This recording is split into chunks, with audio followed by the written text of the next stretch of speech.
La clase pasada estuvimos hablando del stock.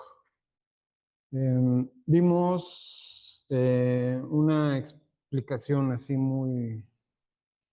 eh, vimos una explicación de lo que representa rotacional y a partir de ahí entramos en la discusión sobre lo que es el teorema de Stock para gráficas, o en este caso para funciones que son campos escalares. ¿Esto qué implica? Bueno, en este caso lo que argumenta el teorema de Stock es que podemos calcular la integral de línea sobre una superficie que bordee una superficie, valga la redundancia, ¿no? Obviamente tenemos que tener en cuenta que tenemos que dar una parametrización para esta superficie y la parametrización estándar es U, B, F de U, B. Esta es la parametrización estándar para este tipo de funciones, ¿sí? Donde nos enfocamos en una parametrización de R2 en R3. Y además de esto, necesitamos enfocarnos también en un campo vectorial. ¿Sí? El campo vectorial tiene que tener como cualidad, en este contexto, tener un rotor para poder aplicarlo. ¿Sí? Y se va a aplicar sobre integrales sobre trayectorias cerradas en el espacio tridimensional. Se aplica normalmente a trayectorias que son trayectorias cerradas simples, pero no debe de haber mucha dificultad en cuanto a esto porque si nos enfocamos en trayectorias cerradas simples, la conclusión a la que podemos llegar es que no podemos calcular otras que sean complejas o que tengan intersecciones. Y sí se puede, porque cada una de estas trayectorias que tengan cruces podemos tomarlas de forma independiente como trayectorias cerradas simples. Pero bueno. Eso nada más para ejemplificar lo que da como fundamento el teorema de Stock. Es que las integrales de línea sobre una trayectoria cerrada simple en una superficie o que rodean una superficie, bordean una superficie, la condición aquí es que podemos también hacerlo a través de una integral doble. ¿Sí? Es una integral que podemos calcular de una sola vez. Las integrales de trayectoria pueden ser de dos o más trayectorias, es decir, que podemos calcular integrales de trayectoria sin ningún problema, pero podríamos tener que calcular 3, 2, 3, 4, 5, 6 trayectorias, dependiendo de cuántas partes tenga la trayectoria, ¿no? O en cuántas partes se divida o se pueda dividir.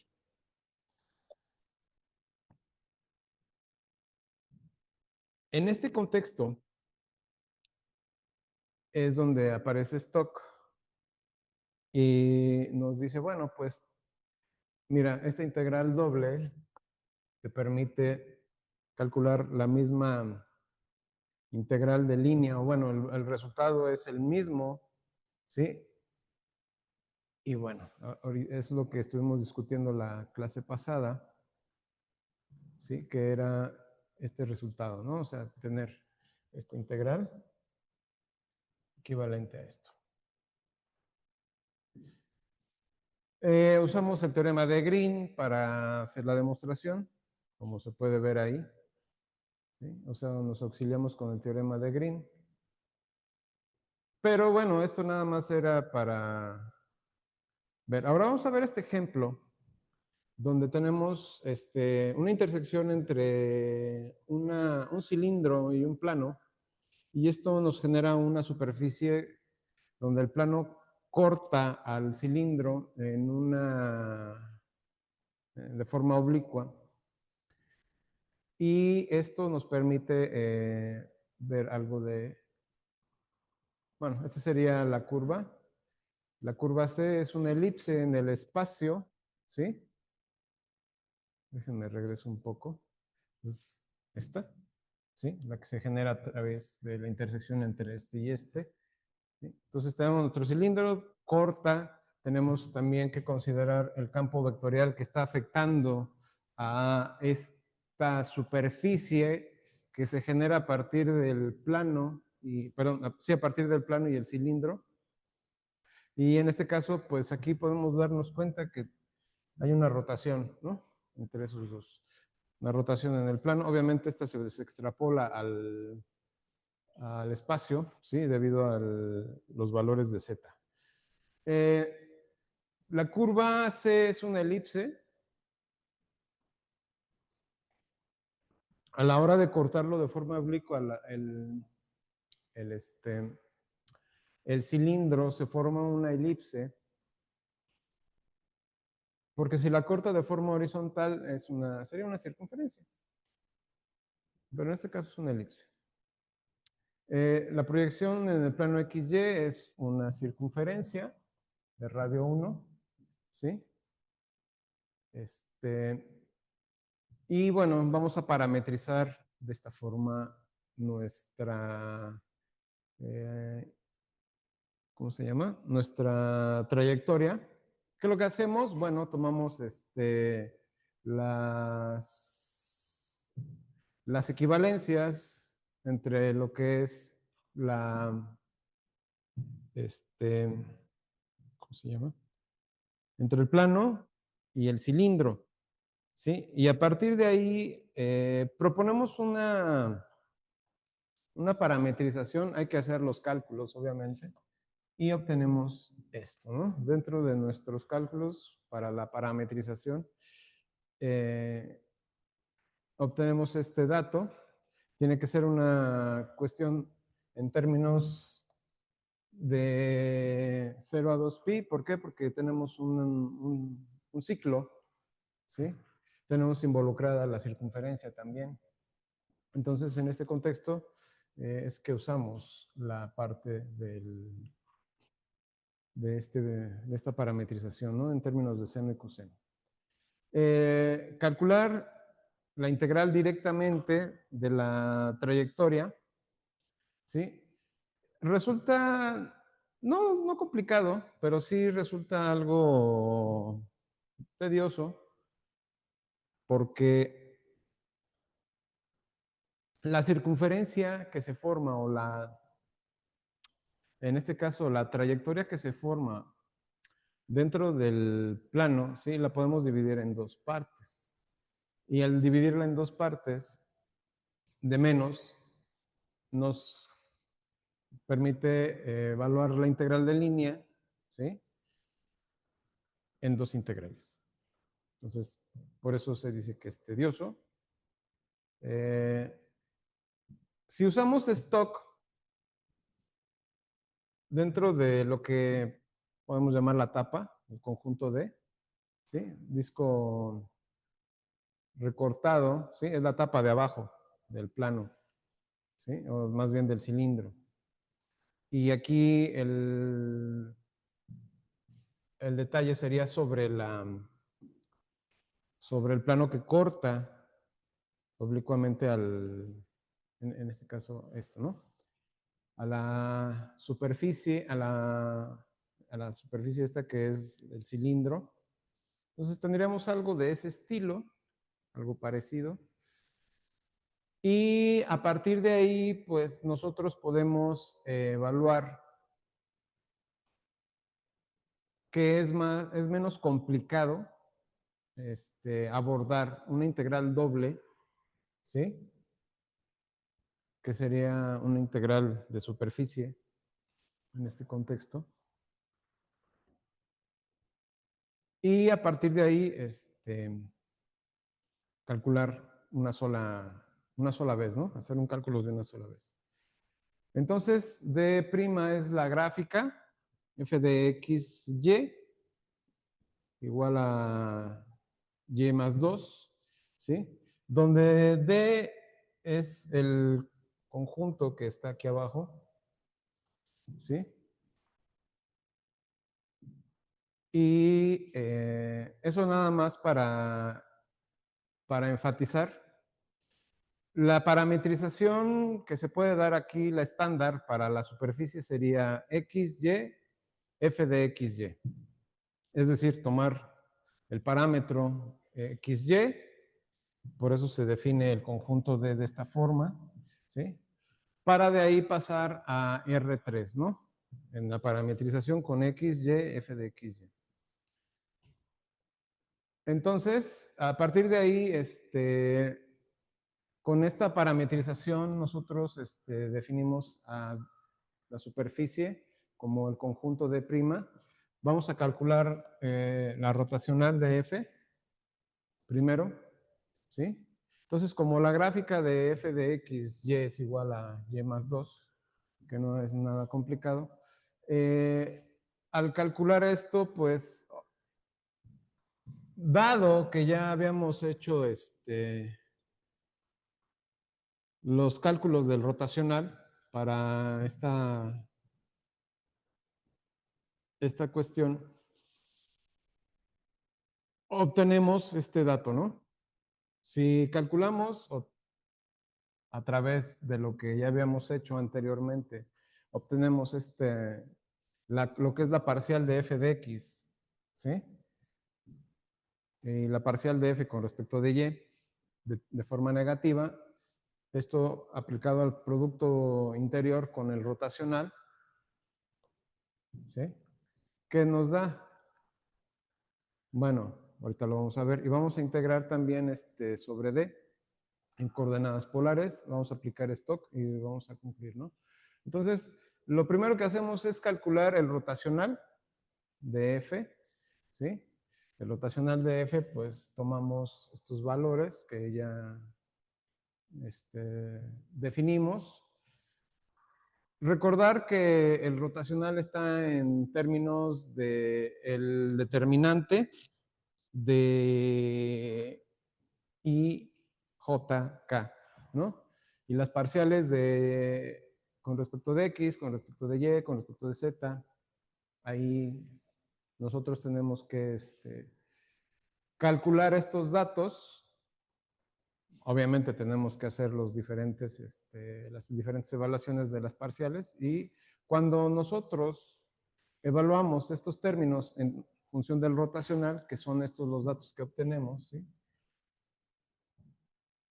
Y obviamente estos también, para tener el vector. Cuando sustituimos, pues el resultado que nos queda es ¿no? Para el primer término, que es el rotacional de F1, perdón, de F, que es con respecto de I, con respecto de J y con respecto de K, estos serían los otros dos términos que necesitamos. Entonces, ya con esto nosotros, al evaluar, pues obtenemos que el rotacional es esto. ¿Sí? ¿Hasta aquí alguna duda? Bueno, entonces, esto viene más explícito en las notas, ¿no? Aquí, obviamente, tenemos que sacar las parciales y bla, bla, bla. Ahorita por el tiempo que lo tenemos muy recortado, vamos a ir un poquito más rápido. Entonces, ya que tenemos el rotacional, ahora, si como definimos a D', la gráfica de f de xy igual a y más 2 sobre el disco D, ¿sí? Por las parciales de x y la parcial de y, ¿sí? Una es 0, la otra me da 1, ¿sí? Obviamente estamos pensando en esta f de x. Y en otro contexto, ya obteniendo estos datos, ¿sí? Una vez que ya calculamos las parciales, pues este sería el vector normal canónico. Y a partir de aquí, pues vamos a calcular. Podemos ver que la componente de z es positiva, ¿sí? Esta orientación es compatible con la parte antihoraria del conjunto D, ¿sí? Recordemos que para el contexto de superficies en el espacio, ¿sí? La orientación de las trayectorias no es como en el plano XY, que es la canónica, donde la orientación en el plano XY para cualquier trayectoria, trayectorias cerradas simples, sería en forma positiva de forma antihoraria, ¿no? Y de forma negativa en el sentido de las manecillas del reloj. Y por esto aquí se esboza, bueno, tómate Z, sabes que Z es positivo. Entonces con esto podemos observar que la orientación de la trayectoria C que está dada sobre la superficie D', ¿sí? Es análoga a la del conjunto D, que está en el plano XY. Y Z sobre, si restringimos el rotacional al conjunto D', sustituimos X, ¿sí? Por Z, o sea, igualamos a Z con f de XY, donde f de XY es igual a Y más 2. Y intercambiamos esa Z por el término que vemos aquí. Entonces, haciendo el producto escalar, o sea, obviamente nada más hay que operar. Tomamos el vector normal y el rotacional. ¿Sí? Hacemos el producto escalar, me va a dar 0, ¿sí? Esto obviamente no me va a dar 0, el otro me va a dar 2, ¿sí? Y el resultado final de esto nos quedaría así, que es una ecuación de segundo grado. ¿Mande? Sí, una ecuación de segundo grado. Y bueno, por el teorema de Stock podemos evaluar la integral de la integral de línea, ¿sí? A través de esta integral doble. Entonces, como ya tenemos el valor del rotacional, ¿sí? Simplemente sustituimos, o sea, la integral doble sería exactamente lo mismo que esto.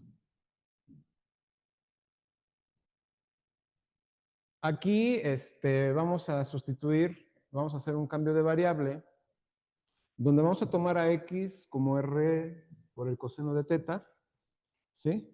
Y vamos a tomar a y por r seno de teta, y pues obviamente el diferencial de área será r diferencial de r diferencial de teta.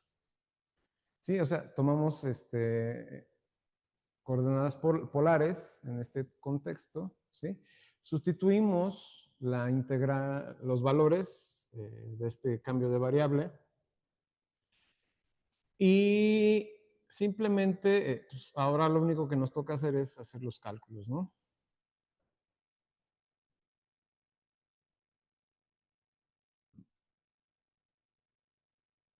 Eh, Vamos a calcular tres integrales por separado. En este caso, ustedes dirán, bueno, tú dijiste que en el otro eran dos y aquí vas a ser tres. Esperémonos un momento, ¿no? Entonces, la primera integral obviamente sería con respecto a esta y la segunda con respecto a esta y la tercera con respecto a esta. Obviamente aquí hay que evaluar el r que está por fuera, ¿sí? Para darnos cuenta que pues, aquí tenemos una r cúbica. En el otro tendríamos un r cuadrada y en el otro un r nada más. No, la verdadera cuestión aquí es que tenemos una integral muy sencilla. La integral doble segunda, que en este caso sería esta, ¿sí? Que corresponde al segundo sumando, y la tercera, ¿no? Con esto vamos a ver que podemos separarlas, ¿sí? En integrales, una con respecto a r, la otra con respecto a teta, ¿sí? En una vamos a obtener el valor de un cuarto y en el otro vamos a obtener el valor de pi, ¿sí? Y obviamente nos daría pi cuartos. La integral 2, la podemos separar igual.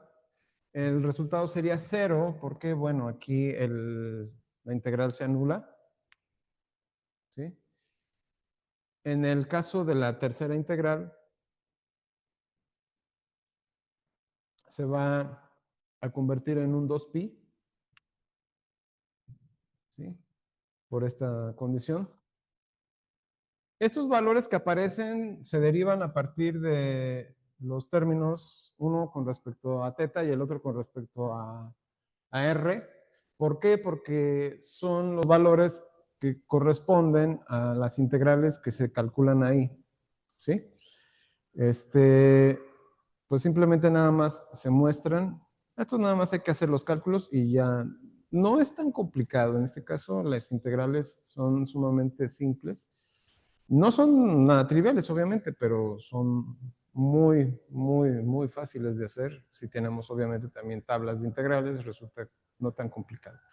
Aquí ya el resultado, al ver que tenemos pi cuartos, 0 y 2pi, al sumarlo todo, ¿sí? Pues el resultado de la integral esperado, en este caso sería de 9 cuartos de pi. ¿Sí? ¿Hasta aquí alguna duda? ¿Mande? Sí. Ahora, bueno, sí, calculas todo lo que es la elipse completa, o sea, porque es sobre todo el conjunto D. ¿Sí? Calculas el área, de hecho, de todo toda la superficie. En este caso, la parte del conjunto, bueno, ahora vamos a ver el signo. Como podemos ver en la parte plana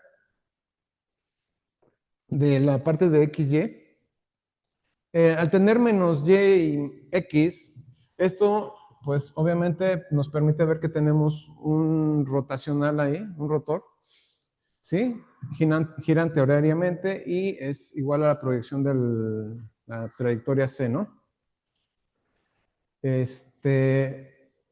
2, el orden de la magnitud. Si F fuera exactamente esto, bueno, la circulación sería pues 2pi. ¿Sí? La integral doble, esta corrección, pues es añadiendo x, y, z, ¿no? Comparación con el gradiente, si F fuera gradiente, pues sería 0, pero el rotacional de F sería distinto de 0, así que esperaríamos un resultado no nulo. Principio práctico de Stock, reemplazamos una integral de línea complicada, por una elipse oblicuo en el espacio, ¿sí? A una integral de superficie sencilla, ¿no? Sobre la tapa plana. La forma elaborada de C deja de importar. ¿Esto qué significa? Que para cuestiones de optimización nos podemos poner a hacer cálculos, podemos utilizar la integral de trayectoria sin ningún problema. El detalle sería que los cálculos son más elaborados, ¿no? La forma plana de la tapa, el truco del uso constante cuando la integral de línea sea, no tanto que sea fastidiosa, sino más bien que sea complicada de calcular. En fin, la versión para gráfica se restringe a z igual a f de x, ¿no? Muchas superficies importantes no son gráficas globales, una esfera completa, un toro, un cilindro completo, un hemisferio en coordenadas esféricas, ¿sí? Generalizamos todo esto en base a una parametrización psi, perdón, del conjunto D a R3, o sea, una parametrización de R2 a R3, ¿sí? Que sea de clase C2, ¿sí? Y esto nos lleva al teorema de Stokes para superficies parametrizadas.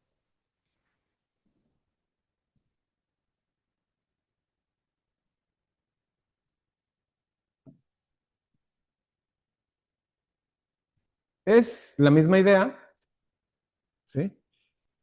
¿Esto qué implica? Que podemos buscar diferentes trayectorias definidas dentro de una superficie que sea pues algo muy básico, una esfera, ¿sí? O un cubo, ¿sí? Otra podría ser un cubo. Eh, podría ser un elipsoide, en fin, tenemos ahí cantidades de figuras geométricas que podemos representar en superficies cerradas simples, ¿sí? Estas superficies cerradas simples es lo que ahora vamos a manejar, ¿no? Entonces, ¿qué es lo que necesita? ¿Qué es lo que tenemos aquí? Bueno, pues aquí lo que tenemos es una región del tipo 3, ¿sí? Un conjunto D, que es una región del tipo 3. La superficie orientada positivamente con respecto al conjunto D, vamos a definir nuestra parametrización, ¿sí? De clase C2. Hay que tener en cuenta también la suavidad de esta superficie definida por esta parametrización, ¿sí? Dentro del conjunto D, y este término representa a la superficie con una parametrización dada por el conjunto D. La frontera del conjunto S o de la superficie estará definida por esta parte, ¿no? Eh, estas orientaciones van a ser orientaciones inducidas, ¿sí? A partir de aquí, del conjunto D. F es un campo vectorial, es de clase C1, dentro de un conjunto abierto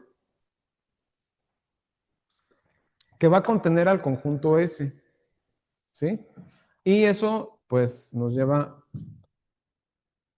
a una definición más general de lo que sería el conjunto, perdón, el teorema de Stokes. Entonces, ¿qué es lo que vamos a hacer para la demostración? Bueno, vamos a reescribir la integral de línea en el plano, ¿sí? Paramétrico.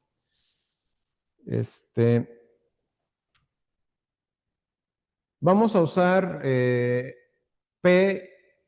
como el producto interior de F con psi de U, o sea, lo que es el vector tangente, ¿sí? Aplicado a U.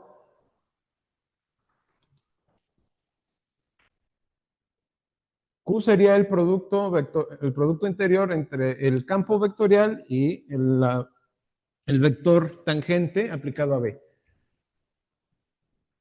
Entonces, con eso vamos a calcular la integral de línea de esta forma, ¿no? Vamos a aplicar Green sobre el conjunto D, o sea, nos vamos a apoyar con el teorema de Green para la demostración. Vamos a calcular a partir de aquí las derivadas parciales con respecto de U y con respecto de B, en Q y P respectivamente, utilizando regla de la cadena. Vamos a hacer cancelación de derivadas mixtas por Schwarz y una reorganización con menores de jacobiano. Y por último vamos a identificar esto con el rotacional, o la integral de superficie, ¿sí? El rotacional. Y con eso concluimos. Tomamos nuestra parametrización para la trayectoria, ¿sí? Como sigma de t, donde sigma de t va a estar definida dentro del conjunto D. Esto tenemos que tenerlo en cuenta, ¿sí? Esta parametrización es para la frontera del conjunto D, y a partir de ahí vamos a dar una parametrización que sería teta de t definida a través de lo que sería psi de sigma de t, ¿sí? Entonces, aquí aplicamos la regla de la cadena, ojo, ¿para qué? Para calcular la derivada de teta de t. Esto es una parametrización, esta de aquí es una parametrización para la curva o la trayectoria que está sobre la superficie S, ¿sí? Entonces, al calcular las derivadas parciales, la derivada simplemente por regla de la cadena tenemos estas dos cuestiones, ¿no? En una es la parcial de u con respecto de, la parcial de psi con respecto de u, multiplicado por la derivada de u, ¿sí? Y en el otro contexto tenemos la parcial de psi con respecto de b multiplicado por b'. Una vez hecho esto, aplicamos el producto escalar, ¿sí?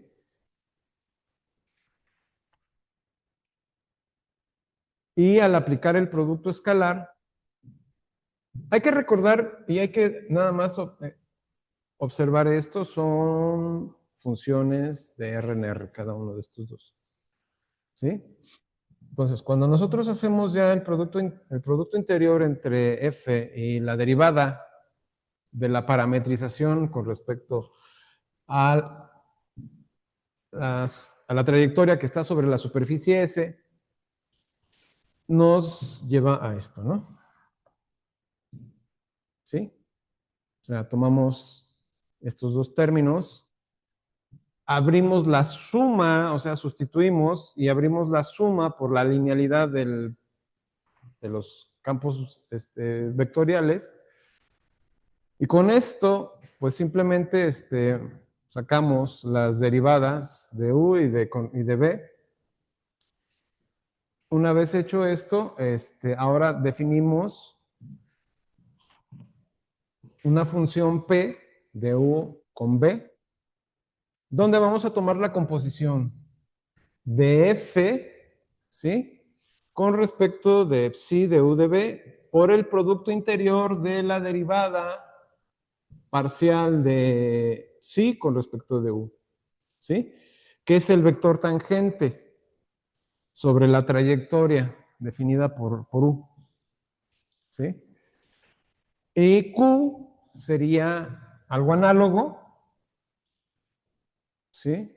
Una composición, pero en términos de b. O sea, tomamos el vector tangente en la dirección de b, del vector v. Y a partir de ahí, una vez ya definidos p y q, ahora ya podemos sustituir esto dentro de la integral de línea. Bueno, también tenemos que las dos funciones, una es de clase C1, la otra es de clase C2. Esto implica que al menos P y Q son de clase C1. ¿Sí?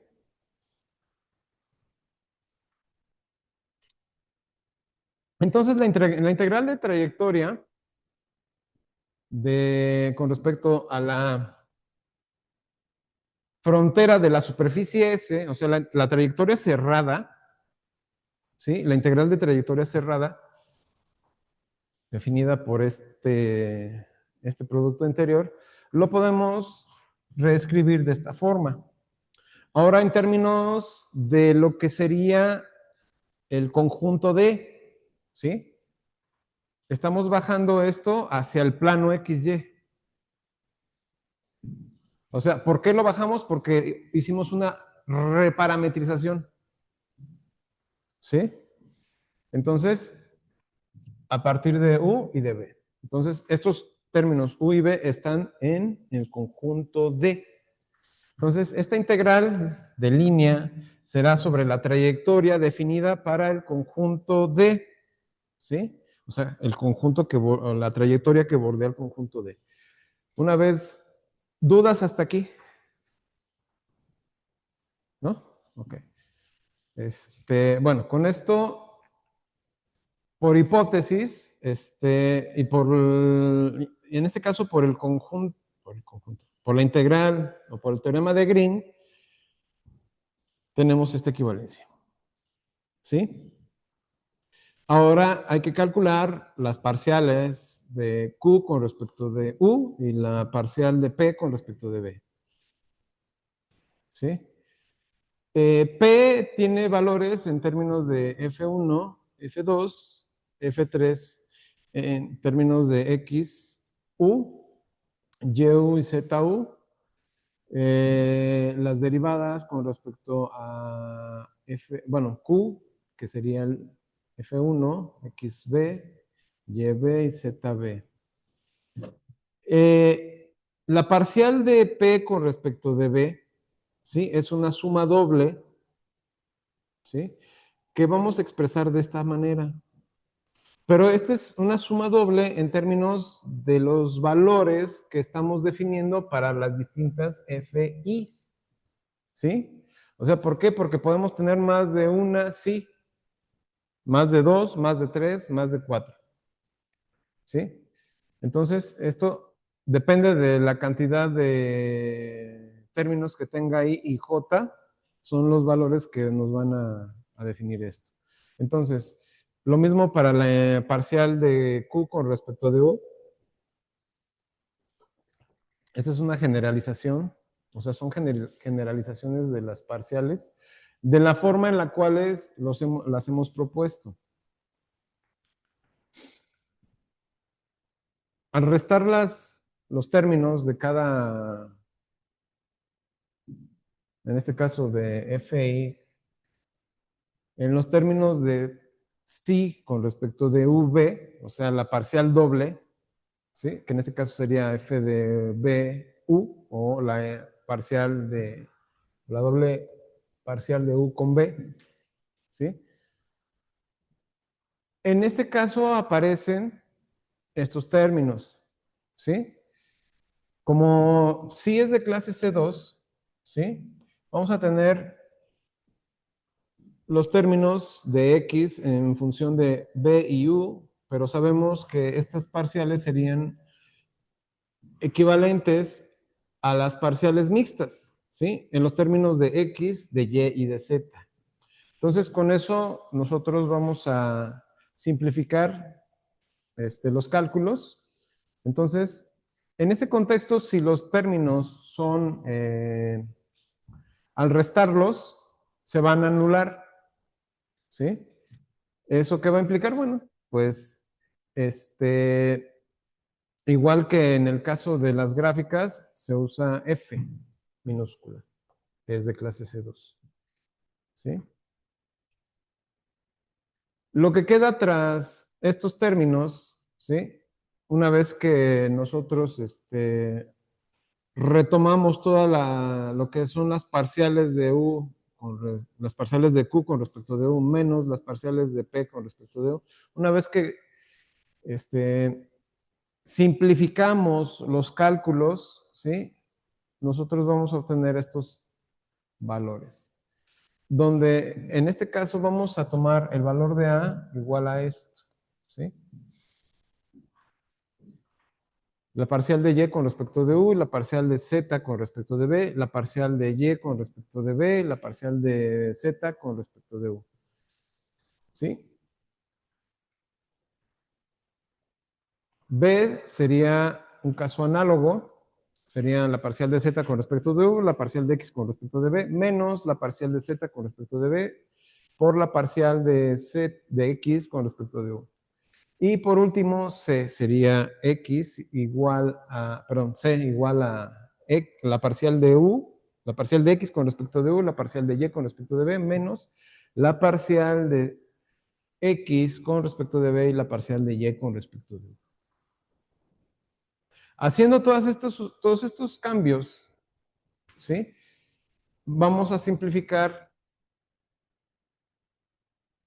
el producto vectorial de en este caso, las derivadas o ¿cómo se llama? Perdón, los vectores tangentes de U y de B van a estar definidos por estos términos. El determinante de las parciales de x, y y z con respecto de u y las parciales de x, y z con respecto de b, en los términos de I, J, K. Una vez sacando los cálculos, podemos darnos cuenta de dónde sale ese valor de A, de B y de C. ¿Sí? Una vez hecho esto, podemos simplemente sustituir los términos que definimos anteriormente para A, B y C.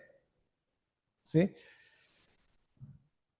Simplemente de calcular el producto vectorial de esto, ¿no? ¿Hasta aquí alguna duda, muchachos? ¿No? ¿No hay duda con las sustituciones ni nada de esto? Ok. Bueno. Porque a lo mejor al principio se preguntaban, ¿de dónde sale esa A? Bueno, a ver, ok. Bueno, ya vieron que sale del producto vectorial de estos dos. Nosotros al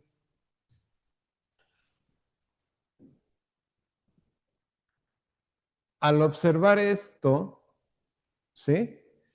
Nos podemos dar cuenta que lo puedo trabajar como el producto interior porque es el producto de dos términos, ¿sí? Que se pueden interpretar los dos como vectores, ¿sí? El rotacional de F, en el primer rotacional, el segundo término de rotacional y el tercer término de rotacional están dados. Ya sabemos quién es A, B y C,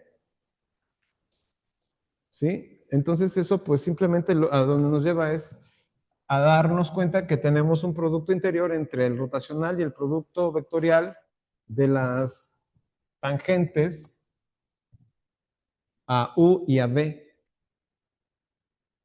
Y con esto nosotros vamos a sustituir, ¿sí? En una integral, bueno, podemos darnos cuenta que por la definición de integral de superficie tenemos esto, ¿sí? Y bueno, ya con eso, apoyados en Green, podemos darnos cuenta que la demostración es análoga a la de Stock con gráficas, ¿sí? ¿Alguna duda hasta aquí, muchachos? Bueno, aquí voy a dejarlo de stock, hay más todavía, ¿sí? Pero bueno, lo que voy a hacer ahorita es entrar al teorema de la divergencia, ¿sí? Y vamos a ver hasta dónde llegamos con esto. El teorema de la divergencia de Gauss y la ley de Gauss y operadores curvilíneos. ¿De qué trata el teorema de la divergencia de Gauss?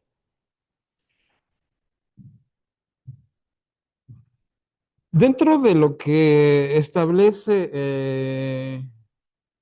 esta última parte del curso, y nos enfocamos con lo que es el teorema de Green y el teorema de Stock a integrales de trayectoria, ¿sí? Con las integrales de trayectoria, pues tenemos, para poder utilizar Green y Stock, tenemos que tener integrales en el plano, XY o en el espacio, ¿no? En el espacio tridimensional. Y en correspondencia usaríamos Stock o usaríamos Gauss. Perdón, usaríamos Stock o Green.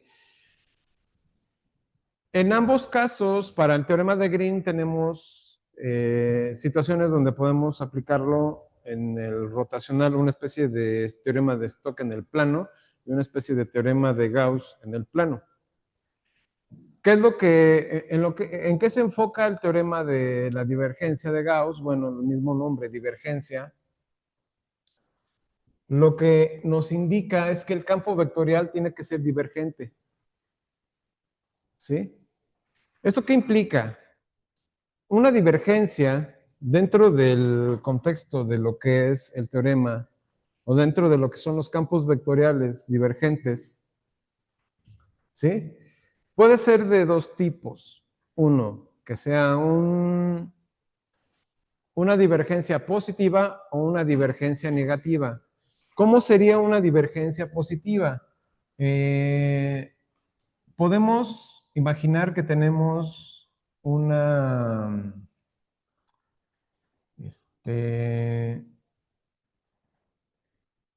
lo voy a dibujar en el plano, ¿sí?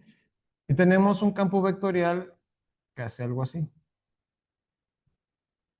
que se expande hacia afuera, ¿sí?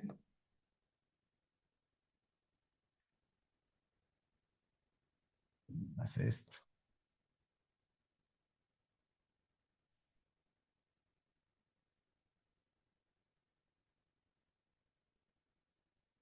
O sea, se expande, ¿no? O sea, va del centro, si tomamos esto literalmente desde el origen y tenemos un campo vectorial que se expande desde el origen hacia afuera,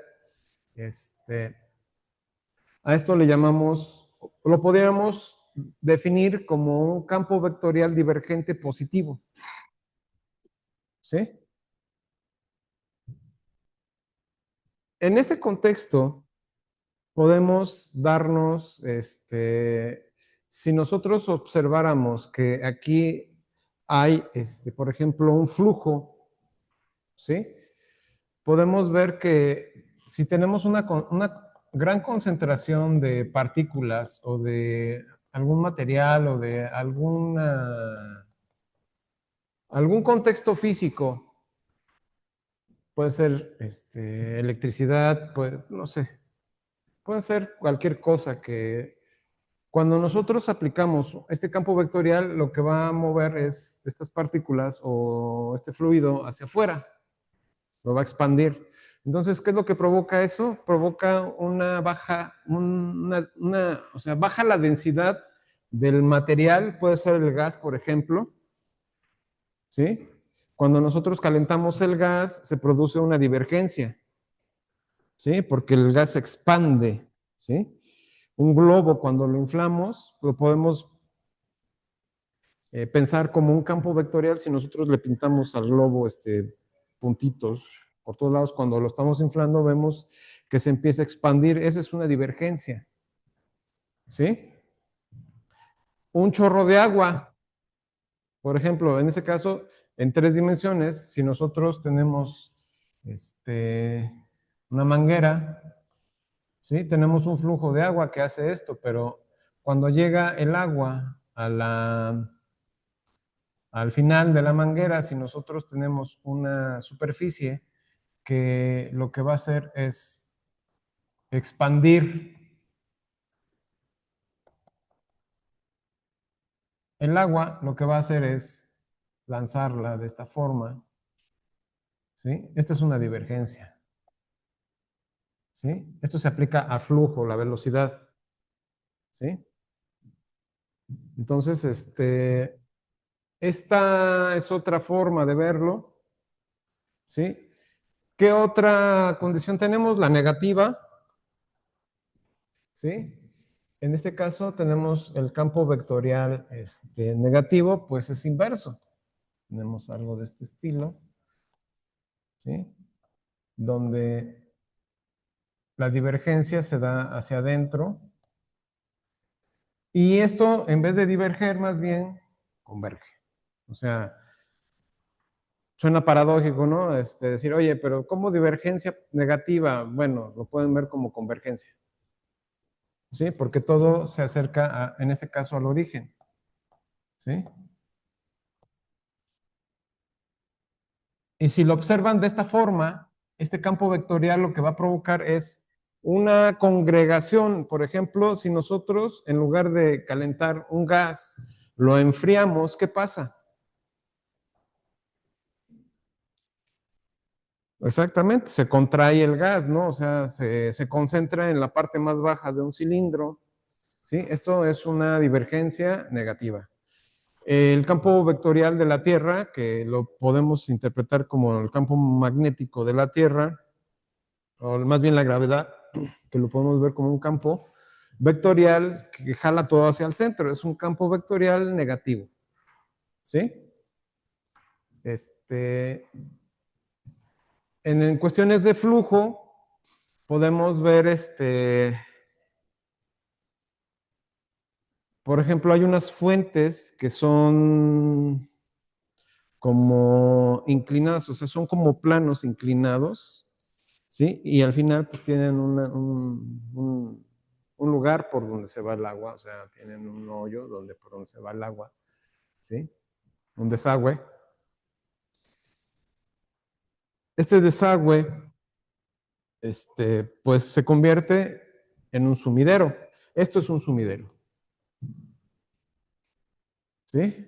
Entonces, si ustedes lo ven así, el agua converge, o sea, es una fuente que va y todo el agua cae sobre ese desagüe. Entonces, ese desagüe se convierte en un sumidero, como se le conoce también técnicamente a los campos vectoriales que tienen un punto de convergencia, ¿sí? Entonces, estas son las dos cuestiones que tenemos en cuanto a, y bueno, aquí la densidad aumenta. Uh-huh. Puede ser de un gas, puede ser de un líquido, en fin. O sea, eso nada más es para hacer la introducción, entender el concepto de lo que nos quiere decir la divergencia.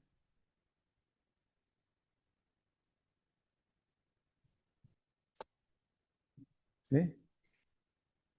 Y pues por lo menos tenemos que ver esto,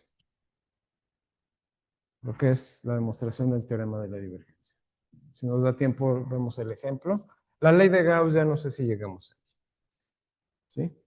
Pero bueno, vamos a empezar.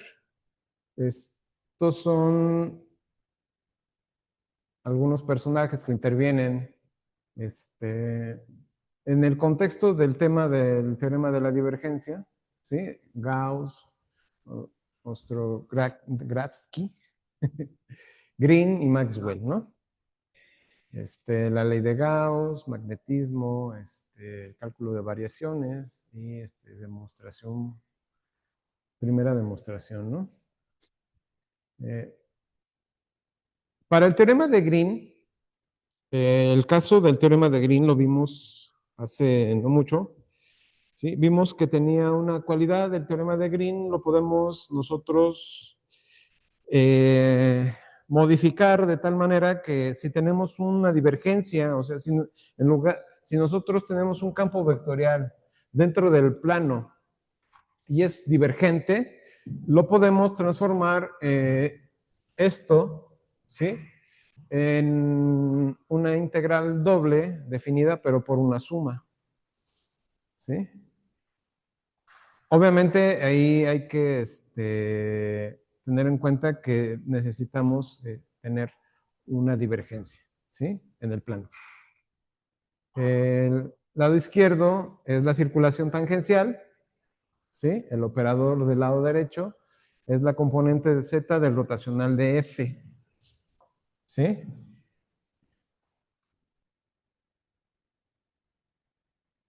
El teorema de Green,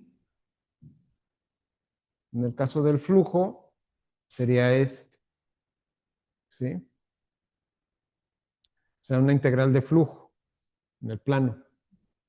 Esto sería lo que nos define este teorema de Green. Con la divergencia, ¿sí? Entonces, esto lo podemos ver como, pues, si tenemos una integral de línea definida por esta integral de línea en el plano, en la superficie, perdón, en el plano de donde tenemos la trayectoria desde la frontera del conjunto D, o utilizar la integral doble con la divergencia, ¿no? Por el diferencial de área. La divergencia es esta. Esta la demostramos, ¿sí? Entonces, ahora el lado izquierdo mide el flujo a través de la parcial, bueno, de la frontera del conjunto D. y el del lado derecho mide la tendencia local en el campo al expandirse. Hay que recordar que para el rotacional, si nosotros tenemos un rotor en el plano, el teorema de Green es exactamente el teorema de Stokes en el plano. ¿Sí? O sea, es lo mismo. En este caso, obviamente, tomábamos esta variante, ¿sí? Para, pues, redefinir la función, el campo vectorial, ¿sí? Y reacomodarlo, ¿no? Para utilizar el teorema de Green como lo vimos. Y eso, pues, nos daba esta integral doble con la parametrización dada de esta forma, ¿sí? Ahí teníamos una reparametrización, donde n estaba definida por estos términos, ¿sí? Bueno, ahí toda la... Bueno, lo que estaba diciendo en particular era que, bueno, tenemos esta definición de tipos de regiones, esto ya lo habíamos visto, ¿sí? Esto es para un volumen, ¿sí? Definimos una región del tipo 1, del tipo 2, del tipo 3, y una región del tipo 4 sería, obviamente, que tenga los tres tipos, ¿no? Esto es en términos del plano XY como base. Ese sería en términos del plano XZ, del plano YZ, ¿sí? Y esto se aplica para bolas, cajas, cilindros con tapa, conos sólidos, y más regiones que se puedan esbozar a través de una región cerrada simple, ¿no? Una superficie cerrada simple. Eso sería a grandes rasgos. En el teorema de Gauss, nosotros habíamos, bueno, lo que significa el teorema de Gauss, en pocas palabras, es tener una integral de superficie, como vemos aquí, pero una integral sobre una superficie cerrada. Esto es lo que significa esto de aquí. Una superficie cerrada simple, ¿sí? Pero es una integral de flujo como tal. O sea, esta es una integral de flujo sobre la superficie del sólido definido por este volumen. Entonces es la frontera del volumen, perdón, la frontera del sólido, lo que se esboza, y esto pues es una superficie que podemos parametrizar, ¿sí? Como ya lo hemos hecho anteriormente. Se busca que sea cerrada y acotada, ¿sí? Es la frontera de un sólido, es una superficie cerrada, suave a trozos. Es importante que sea suave a trozos. ¿Esto qué implica? Que para cualquier punto donde yo me pare sobre la superficie, los vectores tangentes que yo calcule ahí, cuando yo defina estos dos vectores y los aplique a un campo, perdón, a un producto vectorial, este producto vectorial tiene que ser no nulo, ¿sí? Entonces, al ser no nulo, simplemente con eso garantizo la suavidad. Eso es lo que implica. Orientada de forma normal, es decir, que cuando nosotros orientamos con la normal hacia afuera, ¿sí? Hacia afuera es positivo y hacia adentro es negativo. ¿Sí? Cualquier superficie, esto es así. Y obviamente la normal unitaria la definimos con esto. Tomamos un campo vectorial definido en U, que es un abierto en R3, ¿sí? Y contiene a la cerradura del volumen que vamos a evaluar y debe de ser de clase C1, ¿sí? ¿Alguna duda hasta aquí, muchachos? Ok. Esta es la estrategia. Vamos a utilizar linealidad. Vamos a definir las funciones donde vamos a tomar los diferentes contextos. Por ejemplo, para el plano XY vamos a utilizar este que nos enfoca sobre el plano. Este sería la vertical, o sea, un vector vertical que apunta hacia arriba es positivo y que apunta hacia abajo del plano es negativo, ¿sí? En el caso del plano XZ, usamos en el caso del plano YZ, usamos ¿sí? Y el caso positivo para cada uno de los dos, respectivamente, sería tomar valores positivos, sería el vector positivo, y en el caso de los valores negativos, serían el caso negativo, ¿no? Vamos a tomar un ensamblaje sobre regiones simétricas. Vamos a sumar las tres identidades, la extensión, ¿sí? Y bueno, vamos a reescribir nuestra función f de esta forma, ¿sí? Donde tomamos f1 multiplicado por el canónico i, f2 por el canónico j y f3 por el canónico k.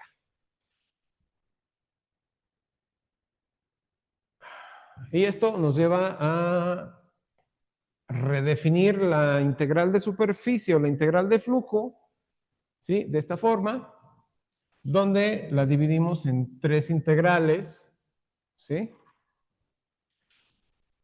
Y análogamente vamos a tomar la integral triple, ¿sí? Utilizando la divergencia, en este caso, que sería sobre el mismo volumen y utilizando las integrales triples, ¿sí? Usando estas variables. Con esto,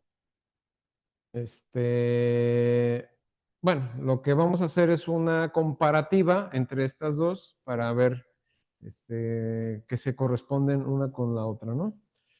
Vas a demostrar las tres identidades separadas y lo haremos para una en particular, las otras dos son análogas, ¿sí? Si nos enfocamos, por ejemplo, en el conjunto D, en el plano XY, ¿sí? Tomamos a Z como G2 y tomamos, perdón, a S2 como S1 en el caso positivo y en el caso negativo, simulando una esfera, ¿no? Tomamos la tapa superior, S2, de la gráfica, que sería G2.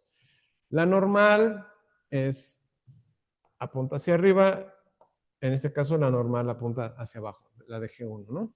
Y es negativa.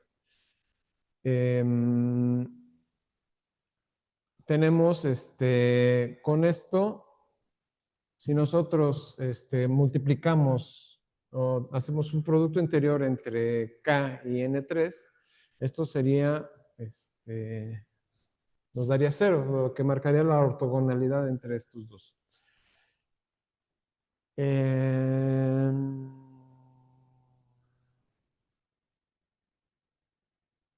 O sea, se refiere a este.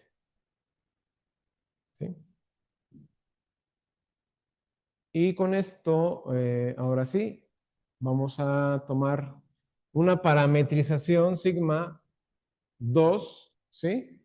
Donde vamos a definir para G2, X, Y, ¿sí? Y G2 de XY, que es la parte superior, ¿sí? La parametrización de cualquier punto, en este caso, nos lleva a calcular que para cualquier punto nosotros podemos definir, en lo particular, las parciales o los vectores tangentes, ¿sí? Y esos vectores tangentes nos dan en el producto vectorial estos valores, ¿sí? Estos ya los hemos calculado anteriormente, ¿sí? Y como ya hemos discutido anteriormente, valga la redundancia, tenemos que Z es positivo. Esto lo que nos garantiza es una orientación exterior, o sea, una orientación positiva, ¿sí? El flujo está en dirección de K, ¿sí? En el caso positivo, ¿sí? Entonces, con esto nosotros podemos calcular la integral de flujo sobre S2 y tomando el producto interior del campo vectorial definido por el vector 0, 0 F3, y el diferencial de superficie, de área de superficie, que sería esto de aquí. ¿Sí? Esto ya es usando la definición de integral de flujo. ¿Sí? Entonces usamos la definición de integral de flujo, separamos términos.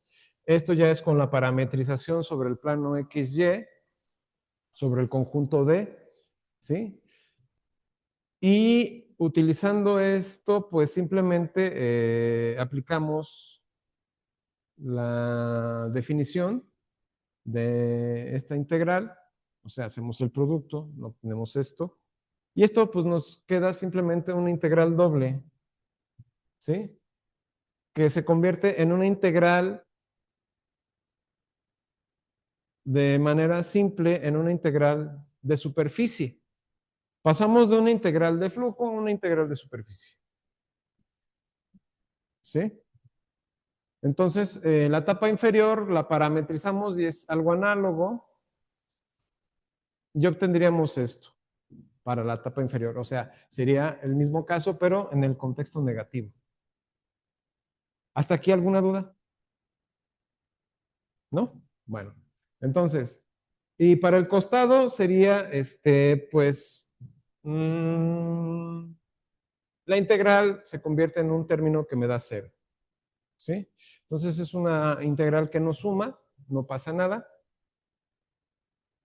¿Sí? Entonces, en este caso, la integral para n3, que es el vector que apunta de costado, es un valor nulo, ¿sí?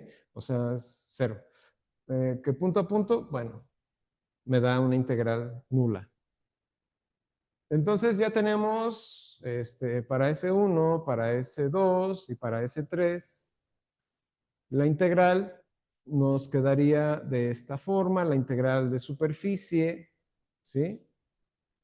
Sobre la superficie cerrada, definida por este término, se convierte en algo que tiene esta característica. Es una integral, una diferencia de integrales dobles, ¿sí?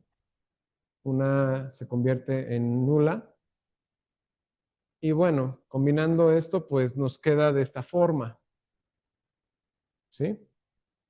Teniendo esto, podemos, como F3 es de clase C1 para X y Y, en el conjunto D, definido dentro del plano XY, tomamos Z, ¿sí? Que nos lleva hacia el campo escalar definido por F3 de X, Y, Z, ¿sí? Y es, obviamente, por la continuidad, es derivable, ¿no? Entonces, por el teorema fundamental del cálculo, esto lo podemos expresar de esta forma. ¿Sí? O sea, sabemos que esto tiene continuidad, son continuos, ¿sí? Y al ser de clase C1, este término es continuo. Entonces, puedo utilizar el teorema fundamental del cálculo y que me dé esto, ¿no?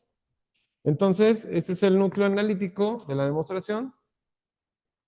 ¿Alguna duda hasta aquí?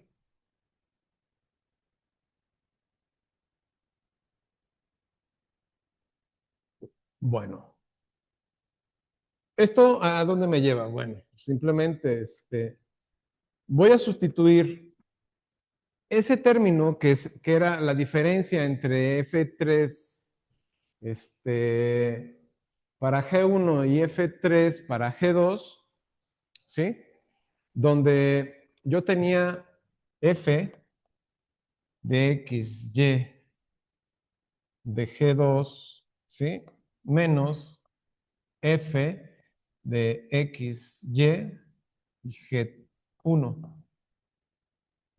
Se convierte en esto, ¿sí? Y en ese contexto, pues es que obtenemos precisamente esta integral triple, ¿sí? Con ello, pues podemos darnos cuenta que en el caso de F, tomándolo desde la perspectiva de F3, está demostrado. ¿Sí?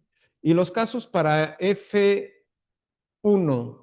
y F2, o sea, para el caso donde tenemos 0, perdón, F1, 0, 0 y 0, F2, 0, es exactamente análogo. O sea, el desarrollo es exactamente análogo. ¿Sí?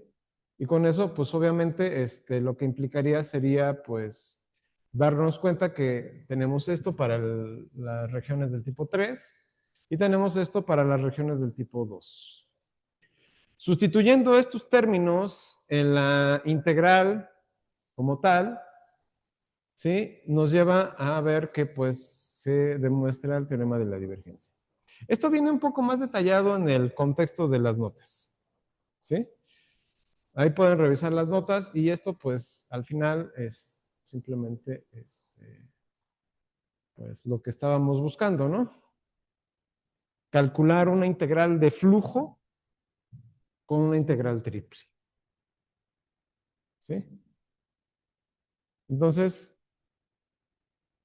ya no nos da tiempo ahorita para ver el ejemplo que veníamos aquí. Bueno, esto es de más. Este era un ejemplo. Íbamos a ver, bueno, vamos a ver, creo que este no está tan complicado. Déjenme ver. Tenemos una superficie, un volumen definido por x cuadrada, y cuadrada, z cuadrada, en los términos de un volumen determinado por r cuadrada. O sea, aquí esto nos define un sólido, que es una esfera de radio r. ¿Sí? Y lo que habría que calcular en este caso sería la integral de línea, perdón, la integral de flujo utilizando este término, que es un flujo divergente. ¿Sí? Por la forma en la que está XY, esto es divergente. Entonces,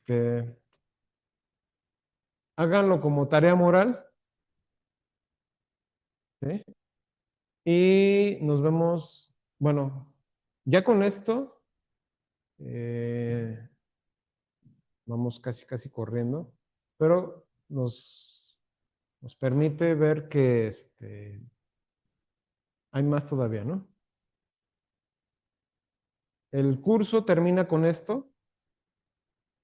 Lo que sigue para mañana y para el jueves es lo que vamos a ver en las exposiciones, ya del proyecto.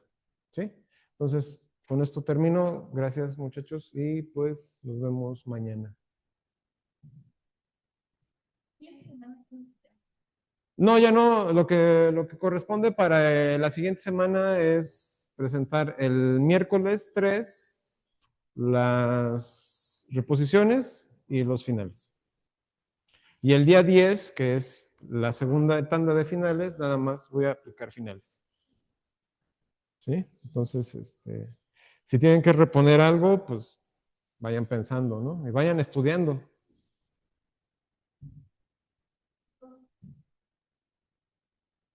Sí, si piensas hacer, es que ya hacer tres mejor ya haces el final.